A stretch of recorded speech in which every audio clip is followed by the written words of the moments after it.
मंत्राचा परिणाम. शांताबाईने नवीन घेतलेल्या मंत्राचा परिणाम आता हळूहळू तिच्या शरीरावर जाणवू लागला.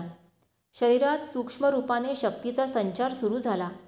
प्रथम स्फुरण आल्यासारखं वाटे, पुढे त्यातून तंद्री यायला लागली आणि काही दिवसांनी ती पूर्ण मूर्छा येऊन निश्चेष्ट पडू लागली. तुर्भ्याला आणि मधूनमधून ठाण्याला गेल्यावरही असे प्रकार बरेच वेळा घडले. त्यामुळे सर्वांना आणि तिलाही प्रथम भीती वाटली. हे असं का होतं याचा उलगडाच होईना. पण तिचे वडील बंधू दादा तेही भगवत भक्त आणि नामस्मरणी होते. त्यांना कळून आलं की हा मंत्राचा परिणाम आहे. ते म्हणाले, भिवू नकोस, हा तुझ्या मंत्राचा प्रभाव आहे. ही संक्रमणावस्था आहे. तुझ्यामध्ये शक्तीच्या संचाराला सुरुवात झाली आहे.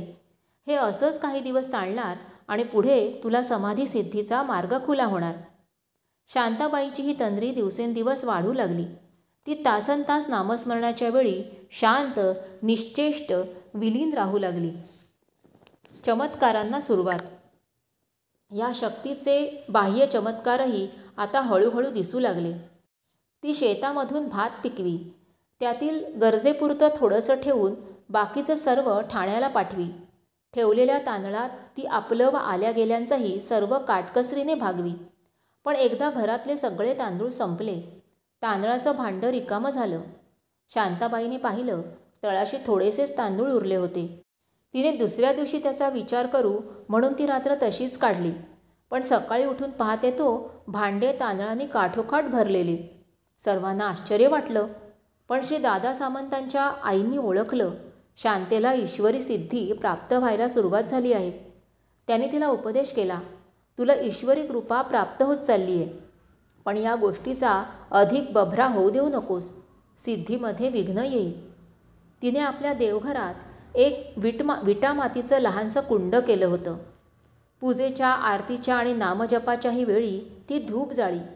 त्याची राख त्या कुंडात टाकीत असे.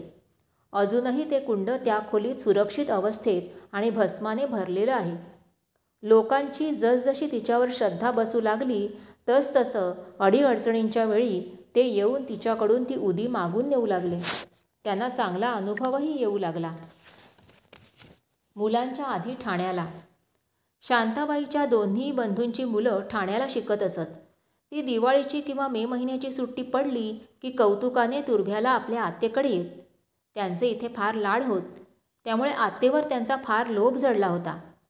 मनात असलेल्या सर्व गोष्टी ती आपल्या आतेला मनमोकळेपणाने सांगत आणि आतेही त्यांचा वडील माणसांच्या रागापासून आणि मारापासून बचाव करीत असे. डॉक्टर अण्णा महाजन हे अत्यंत करारी आणि शिस्तीचे भोक्ते होते. मुलांनाही ते तशीच कठोर शिस्त लावीत आणि मोडली तर तसं शासनही करीत. त्यामुळे मुलं नेहमी त्यांना घाबरून असत आणि वेळ मिळताच आत्तेच्या सावलीत धाव घेत. एकदा अशीच मे महिन्याच्या सुट्टीत ती तुर्भ्याला आली होती. आत्तेच्या मायेत सुट्टी केव्हा संपून गेली ते त्यांना कळलंच नाही. ठाण्याला परत जायची वेळ आली. दुसऱ्या दिवशी सोमवारी शाळा सुरू होणार होती म्हणून मुलं रविवारी सकाळी ठाण्याला जायला निघाली. त्या काळी त्या मार्गावर वाहतूक करणारी बेलापूरच्या सोनटक्क्यांची एकच गाडी होती. ती सकाळी ठाण्याला जायची आणि संध्याकाळी बेलापूरला परत यायची. दुसरं कोणतंही वाहन नसे. मुलं आत्याबरोबर बेलापूरहून गाडी यायच्या वेळेला तुर्भ्याला नाक्यावर येऊन बसली. पण बेलापूरहून आलेली गाडी मुळातच माणसांनी गच्च भरून आली. जरा देखील शिरकाव करण्यास जागा नव्हती.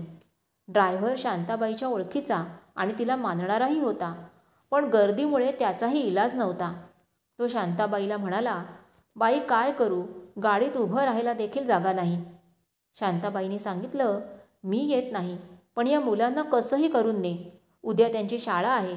ती बुडली तर त्यांचे वडील त्यांना ठेवणार नाहीत. शेवटी तो हो ना करता ड्रायव्हरने कसं बसं मुलांना आत कोंबलं. मुलं आत्याशिवाय जायला रडू लागली, कारण त्यांना वडिलांची भीती होती. ती जायलाच तयार होईनात. तेव्हा शांताबाईने सांगितलं, गाडीत जागा नाही, तुम्ही पुढे जा, मी मागाहून येते. मुलं नाईलाजाने रडतच गेली. आत्याने येते म्हणून सांगितलं, पण येणार कशी? दुसरी गाडीच नव्हती. मुलं थरथरू लागली.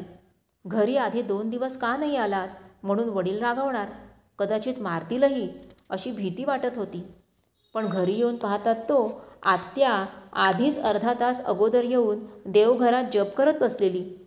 मुलांना आणि सर्वांना चमत्कार वाटला. अर्थात मुलांची शिक्षाही चुकली. देवाचा संदेश. श्री दादा सामंतांचे मधले भाऊ श्री रंगनाथ आप्पा हे ठाण्याला उतळसरला मधल्या मुलाच्या जन्माच्या वेळी 1934 साली एकाएकी आजारी पडले. त्यांच्या पोटात कसली तरी गाठ आली होती आणि एकसारख्या वांत्या होऊन पोट दुखत होतं. शांताबाईला हे मुळीच माहीत नव्हतं, पण देवाने तिला येऊन सूचना दिली. ती नेहमीप्रमाणे लाकडं आणण्याकरता जंगलात गेली असता अचानक एक आदिवासी वारली तिच्यासमोर आला आणि म्हणाला, ठाण्याला जज्ज काकांच्या बंगल्यात दादांचा मधला भाऊ आजारी पडला आहे. त्याला आवळीच्या पाल्याचं औषध नेऊन दे. शांताबाईने ती देवाची आज्ञाच समजून लगेच तिथल्या आवळीचा पाला काढला आणि तो घेऊन ती चालत ठाण्याला गेली. तिथे तिने सांगितल्याप्रमाणे ते औषध तयार करून त्यांना दिलं. त्याने लगेच त्यांना आराम वाटला. वांत्या थांबल्या आणि पोट दुखणंही बंद होऊन काही दिवसांनी त्यांची ती गाठही नाहीशी झाली. ठाण्याच्या मंडळींनी शांताबाईला कळवण्याकरता आदिवासी वगैरे कोणीच पाठवला नव्हता. तो आदिवासी कोण, कुठला, हेही कुणाला कळलं नाही. त्यामुळे तुर्भ्याची ही हकीकत ऐकून सर्वांना नवल वाटलं.